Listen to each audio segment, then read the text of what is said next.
Assalamu alaikum warahmatullahi. An shafa na gode. Wallahi amma da gaskiya in dai ta mun bidiyo yau ta mun da dare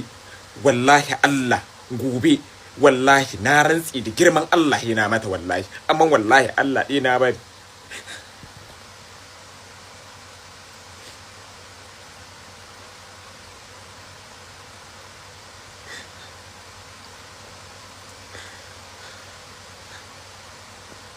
Wallahi an shafa abin da kika yi min yau wallahi na ummanci gara a ce a cikin ɗan gidanmu wani ya mutu na rantsi da iziyi zattin na Qur'ani gwara a ce a cikin ɗan gidanmu wani ya rasu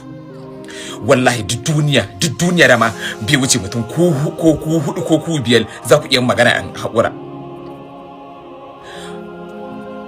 to na bari shafa ta kiraye ni ta bani mata ta ce suna can gurin ta min addu'a Allah ke ai Allah kare ni in bari wallahi Allah na bari to na bari amma alƙawari ɗaya ne bana iya yi muku in ta mun bidiyo yau ta mun da daddare wallahi Allah gaskiya yayi na yi